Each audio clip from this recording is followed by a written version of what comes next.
نه الان به این نتیجه رسیدم. قبلا دیگران برام اهمیت داشتن که همه از من راضی باشن، پدرم، مادرم، خانواده، از خود گذشتیم کردم به خاطر اونا.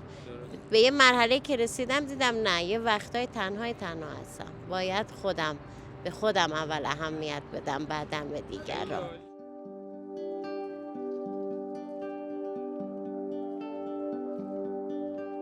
اولا که تنهاییش و اینا اول خیلی اذیت کننده است.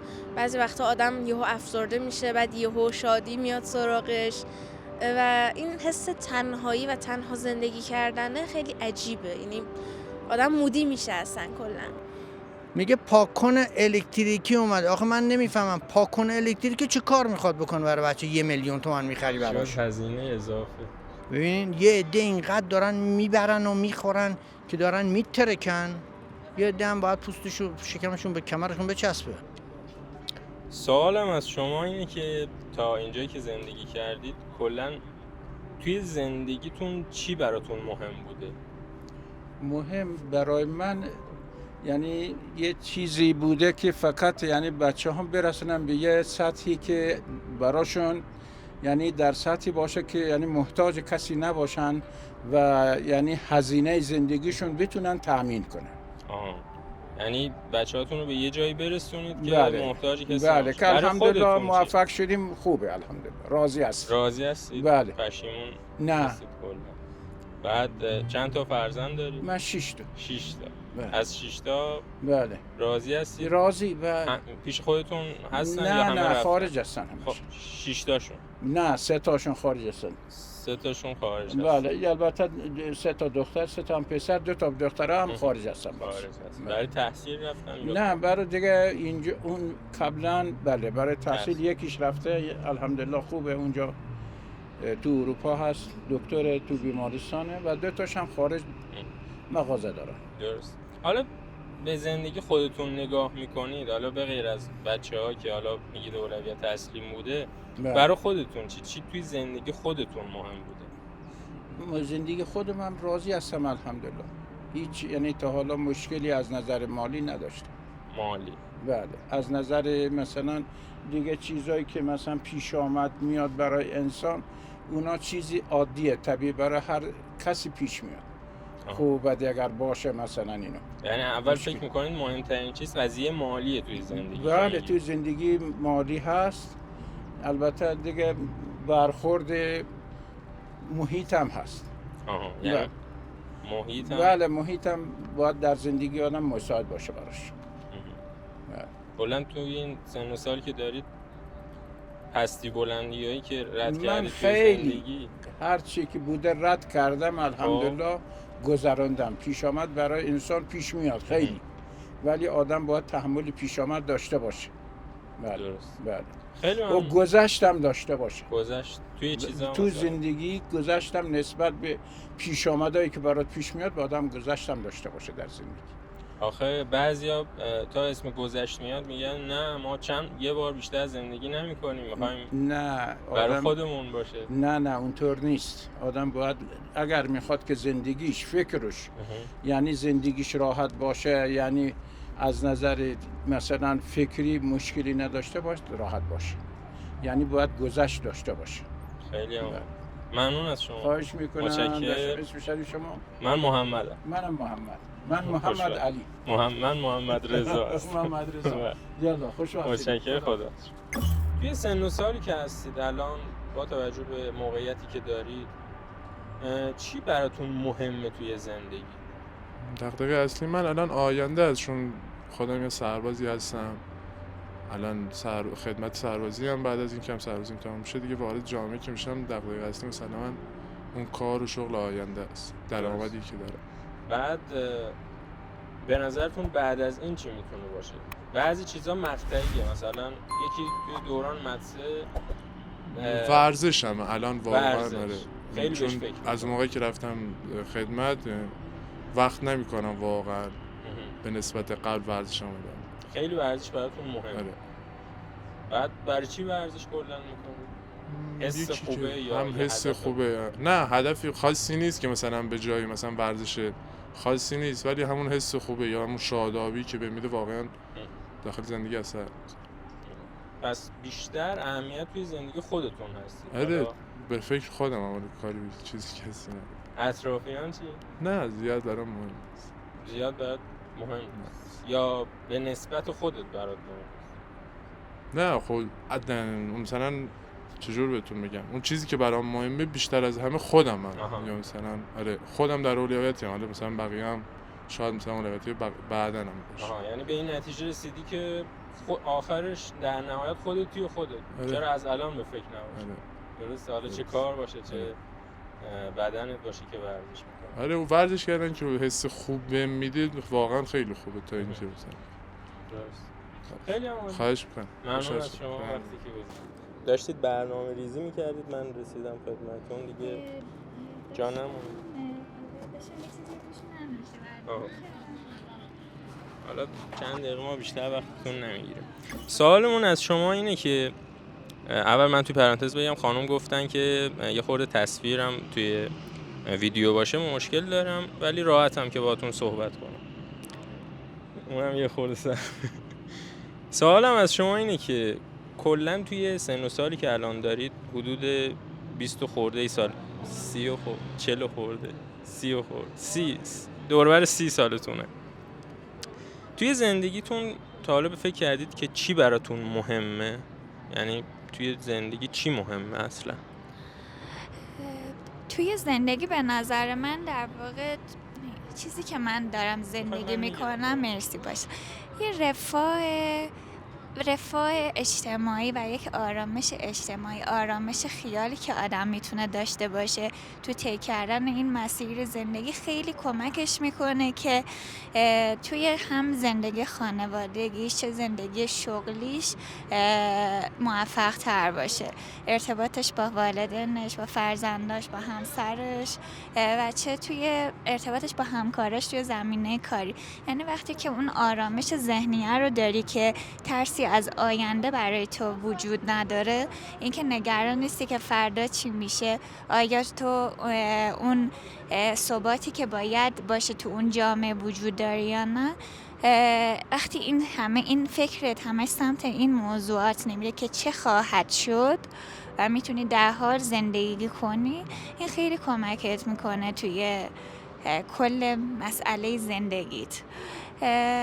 و خب مثلا این خیلی کلیشه، مثلا بخوایم ما صحبت کنیم درباره این که مثلا اولویت زندگی من مثلا میتونه چی باشه، خب خیلی عوامل هست که دست روی دست هم میذاره تا تو یه چیزی رو مشخص کنی. خب و نمیدونم دیگه چی بگم. تا یه شما نفس تازه میکنید، دقیقاً چیزی که گفتید من 1-2 دقیقه که باهاتون صحبت کردم دقیقاً همین بود.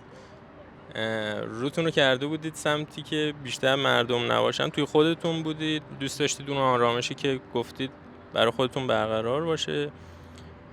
ولی بعضیا اینو با یه چیز دیگه شاید قاطی بکنن، اینی که این آرامش خیالی که گفتید دوست دارم داشته باشم توی زندگی، حالا توی محل کارم، توی خانواده‌ام، توی زندگی شخصیم، یا حالا خودم تشکیل خانواده بدم، با اون دایره امنی که بعضیا دوست دارن دور خودشون بکشن، هیچ ریسکی نکنن توی زندگیشون، این قاطی میشه. شما دومی هستید یا اولی؟ دوست دارید همه چالش هم داشته باشه زندگیتون، ولی از نظر محیطی اجتماعی آرامش خیال داشته باشید، یا اصلا کلن میخواید یه دایره بکشید دور خودتون و بگید نه من کاری نمی کنم، میخوام دیگه کسی هم که از خونه نمیاد بیرون به قول گفتن دیگه هیچ خطری هم تهدیدش نمیکنه؟ شما کدومین؟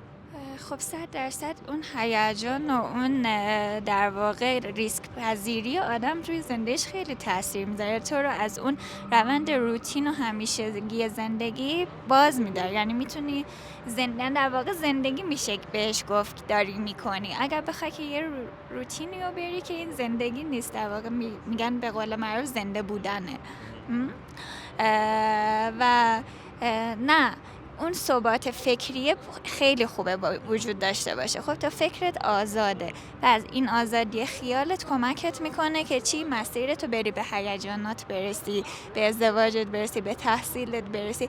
تو خیالت امن هست، نه اون امنیت هیچ وقت امنیت 100% البته هیچ وقت حاصل نمیشه، ولی بالاخره یک امنیت نسبی تو داری، حسش میکنی، میدونی که وجود داره و میتونی خب بر اساس این به بقیه هدفات برسی. خیلی هم عالی بود، ممنون از شما. امیدوارم همیشه همچین مهمی توی زندگیتون هست حاصل بشه و به هدفاتون برسید. صحبت دیگه. مرسی، خوشحال متشکرم از شما. با سلام خدمت شما، وقت بخیر. من تو زندگی اول خودم برام مهمه، اول سلامتیم برام مهمه، بعد از چیزایی که تو زندگی لذت میبرم، طبیعت باشه، کارهای هنری باشه، بعد از خودم خانوادم. به ورزشم خیلی اهمیت میدم من خودم. بعد از خودم به خانوادم، اول پسرم بعد شوهرم خیلی اهمیت میدم، بعد از اینا دیگه خانواده‌های پدر و مادر و خانواده اینا هستن، ولی اول خودم. قبل از اینکه حالا ویدیو رو شروع کنیم من گفتم که همچین تصمیمی که گرفتید که خودتون توی اولویت باشید و براتون مهم باشه، الانی که توی سن هستید بهش نتیجه رسیدید یا از ابتدا؟ نه، الان به این نتیجه رسیدم. قبلا دیگران برام اهمیت داشتن که همه از من راضی باشن. پدرم، مادرم، خانواده، از خود گذشتیم کردم به خاطر اونا. درست. به یه مرحله که رسیدم دیدم نه، یه وقتای تنها هستم، باید به خودم اول اهمیت بدم، بعدم به دیگران. خیلی عالی. شما بعضیا مثلا از یه سنی که میگذرن میگن نه دیگه ما دیگه کلن فدا شدیم، میگن نسل دیگه خودمون درسته فدا کردیم برای شوهرمون، پدر مادرمون، فرزندمون. ولی شما خودتون رو میگید که الان به این نتیجه رسیدم اول خودم و سلامتیم، بعدم خانواده. بعد زندگیتون به قبل و بعد از این تصمیم مربوط میشه؟ بله میگم خب قبلا خیلی از خود گذشتگی میکنم، مخصوصا برای مادرم و خانوادم، و این باعث شد که یک کم از شوهرم دور بشم. بعضی وقتا مثلا خانواده یک کاری داشت، سفره‌ای، مهمونی، چیزی بود، من حتی 1-2 روز میرفتم کمک اینا، بعدی شده به حالت وظیفه که حتما باید بیام. دیدم نه، کم کم داره رابطم با شوهرم سرد میشه. بعدها فهمیدم که نه، اول خودم، بعد خانواده خودم، بعد خانواده‌های درجه 2 و 3 و اینا. چه قشنگ گفتید. بعضی لطفایی که خیلی زیاد از حد بشه دیگه فکر می‌کنم وظیفه هست. تا زنگ میزنید دختر جون کجا هستی؟ بیا امروز کار داریم. نمیگو وقت داریم میای، میتونی بیای، میگو بیا. یعنی وظیفه میگه. ما مهمونی داریم مثلا میگفت که شما وقت درسته.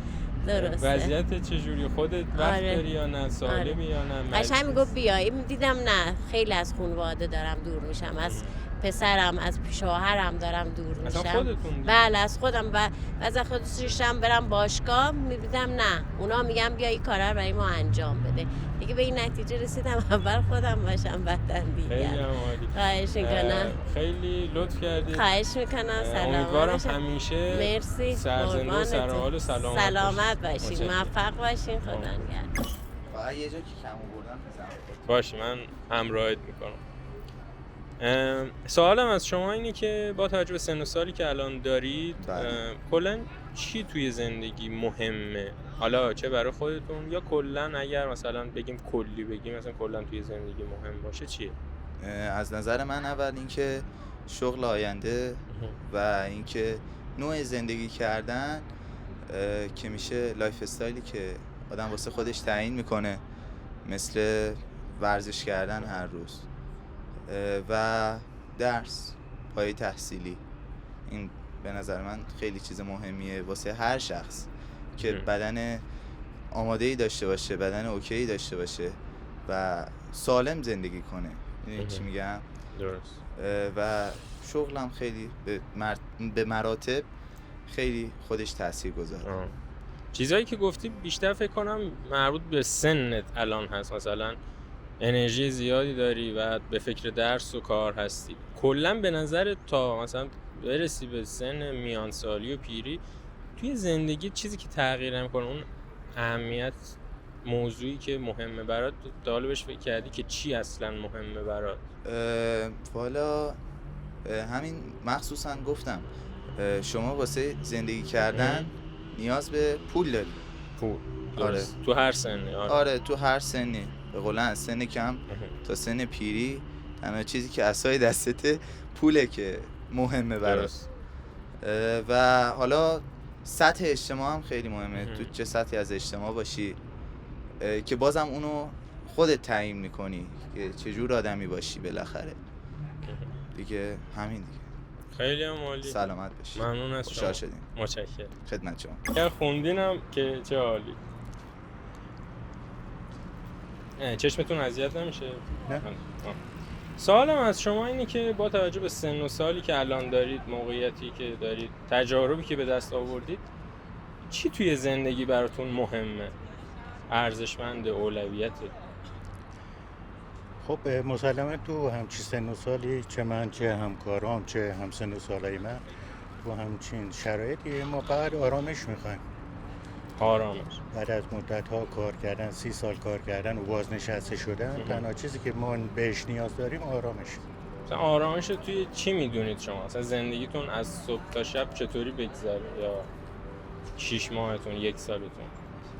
خب ببینید یه شخص بازنشست، نزدیکتر بگیرید که بهتر. یه شخص بازنشست دنبال اینه که چطور روزشو شب کنه و اونو بتونه به بهترین نحوی انجامش بده. من نوعی صبح که بلند میشم خب دنبال اینم که ببینم کجا برم که اون آرامش رو بتونم پیدا کنم.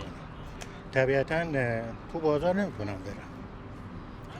وقتی که قیمت‌ها رو میبینم، وقتی که مردم رو میبینم، وقتی که گرفتاری ها رو میبینم این آرامش رو از من میگیره بعد. پس بنابراین باید برم یه جایی که مردم رو کمتر ببینم و از اقتصادیشون رو حس نکنم. اینه که سعی میکنم بیام توی همچین جاهایی، همچین محیطایی پیاده روی کنم، تو خودم باشم. یه خورده تاریک باشه حداقل نبینیم که خنده رو لبای مردم نیست. واقعا نمیبینیم، اینو نمیبینیم. من خودم دوستم میدونن که اخیراً از خارج برگشتم. وقتی اونجا میبینم چهره مردم، الان داشتم به ایشون میگفتم وقتی تو چهره مردم نگاه میکنی، همین که نگاه میکنی بهت لبخند میزنه و خب متقابلا شما لبخند میزنی. ولی برعکسش اینجا هر کیو میبینیم نه، همه مثل این که از هم دلخورن، از هم طلبکارن. مشکلات اقتصادی فوق العاده بالاست، هیچ کس هم به فکر نیست. بعد چیزهایی رو میشنویم که بیشتر دردمون میگیره. همین یکی از مثلا خدا سال درس خونده، لیسانس و فوق لیسانس و دکترا گرفته، الان میگرده تو خیابون، هیچ کاری نداره بکنه. این سرمایه این مملکتی که از بین داره میره. یه زمانی دیپلم خیلی مهم بود، الان فوق لیسانسش هم مهم نیست، چون همه هستن، لیسانس همه هستن. باید کار ایجاد بشه. اگر کار ایجاد بشه برای همه، نه مثل معدن تبس بشه، کار اونجوری نه که 59 نفر رو بکشن هیچ اتفاقی هم نیفته. درست. کار ایجاد بشه، خود به خود مردم رو به آرامش میارن. چون بیشترین نگاهی که میکنی تو قیافه جوونا رو نگاه میکنی، همش به خاطر بیکاریه. اعتیاد برای چی قضیه زیاده؟ کنار خیابون خوابا. چرا؟ من یکی رو میشناسم فوق لیسانسه، مقوا جمع میکنم. این درده.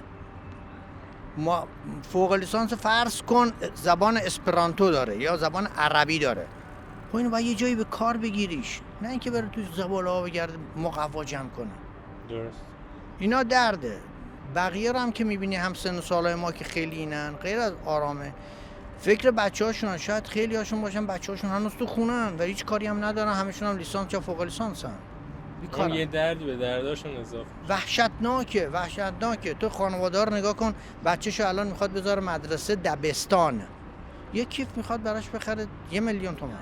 الان تو خود اینستاگرام شبکه‌های خودمون اومده میگه پاکن الکتریکی اومده. آخه من نمیفهمم پاکن الکتریکی چه کار میخواد بکنه برای بچه 1,000,000 تومان میخری براش؟ هزینه اضافه. ببینین یه عده اینقدر دارن میبرن و میخورن که دارن میترکن، یه عده هم باید پوستشو شکمشون به کمرشون بچسبه. یعنی فکر می‌کنی یعنی اینکه نمیتونن بچه‌هاشونو بذارن مدرسه چون هزینه فوق‌العاده بالاست. این هزینه ثبت نامی که 20 میلیون 30 میلیون 50 میلیون 90 میلیون میگیری، این فاصله طبقاتی بیشتر وحشتناکتر شده و بیشتر هم خواهد شد اگر همینطور بخواد پیش بره. درست. و امیدواریم که این اتفاق دیگه نیفته، هر چه زودتر نجات پیدا کنیم. امیدوارم همیشه سلامت باشید و سرزنده و ورزش. شما هم همینطور. حالا تو این سنی که الان خودتون هستید، ما سن آنچنانی نداریم نه جون. کلا من به جوونام همین میگم. سن تو یعنی 50 سالمونه 100 سالمونه نه. نه ما هنوز جوونیم. نه دیگه جوونید که اومدید ورزش رو پیاده رو. کلا با توجه به تجربتون چی براتون ارزشمنده توی زندگی؟ خب ما که در واقع تو سرازیری زندگی هستیم، ولی اون تجربی که به دست آوردیم رفاه دیگه. رفاه مهمترین چیزه واسه هر کسی. حالا یکی رو میبینید با داشتن خونه و ماشین رفاهی شده، یکی میبینید نه با همون شغلی که داره. ولی الان در حال حاضر اگر کسی شغلی داشته باشه که درآمدی داشته باشه، یه مقدار دغدغه‌هاش حالا برطرف شده. حالا بماند که مسئله مسکن و نمیدونم اون چیزایی که حالا همه انتظار دارن برآورده نمیشه، ولی در وهله اول داشتن شغل، همینطور که همکارم گفتن، مهمترین دغدغه هر کسی. ممنون. متشکرم از شما. مهمترین چیز توی زندگی چیه؟ خب همونطور که گفتم استقلالم خیلی برام مهمه و هر کاری که توی زندگی میکنم در راستای اینه که من مستقل بشم و اون تضمین بشه که حالا آینده روشنی داشته باشم و دیگه به کمک کسی نیاز نداشته باشم. یعنی اولویتتون الان توی سنی که دارید فکر کنم کمتر از 20 سال. آره از 18 سالم کمترم. از 18 هم کمتر دیگه. آره. زیر 20 سال بگیم هستید. استقلال. من یه ویدیو در مورد استقلال در مورد نوجوانا درست کردم، این که تا حالا به چالشام فکر کردید که استقلال کلا چه چالش داره با توجه به خوبیایی که داره؟ خوبی داره، سختیاش خیلی زیادتره. خب اولا که تنهاییش و اینا اول خیلی اذیت کننده است. بعضی وقتا آدم یهو افسرده میشه، بعد یهو شادی میاد سراغش و این حس تنهایی و تنها زندگی کردنه خیلی عجیبه. یعنی آدم مودی میشه اصلا کلا. و اینکه باید کار کنی، یهویی مثلا هزینه هات میره بالا، مثلا داخل خونه پدر مادر هزینه خورد و خوراک حداقل آره خیالت راحت هست، هزینه خورد و خوراک، آب و برق، هر چیز دیگه ای. و موقعی که مستقل میشی همه اینا دوباره میفته رو دوشت یهویی و خیلی سخت میشه اینا. به نظرت خانواده اطرافیان جلوی کاری که دوست داری میگیرن که میخوای مستقل بشی یا نه؟ دوست داری خودت مثلا این یه چالش جدیده برات که من مستقل میشم با توجه با اینکه اطرافیانم اوکی هستن باشن. خیلی‌ها اینجوریه مهاجرت میکنن تا یه چیزی رو برای خودشون ثابت کنن. شما چی؟ به نظر من خودم به شخص هر هدفی داشته باشم با اطرافیانم اصلا به اشتراک نمیذارم، چون که آره نظرات منفی مثلا ترس هاشون، چون که گذشتگانمون حالا مادر پدرامون از نسل‌های گذشته هستن، طرز فکرشون قدیمیه و خیلی سخت میتونن بپذیرن یه سری چیزا رو. برای من اصلا بهشون نمیگم. من مثلا موقعی که کارام آماده بشه، همه چی اوکی بشه، بهشون میگم و معمولا موقعی که خانواده‌ها موقعی که میبینن تلاش کردی و همه چی آماده است دیگه در نمیارن. معمولا اینطوریه. درسته. خیلی عالی. امیدوارم که یه روزی برسه استقلالم داشته باشید و موفق باشید. مرسی. متشکرم از شما. ممنون.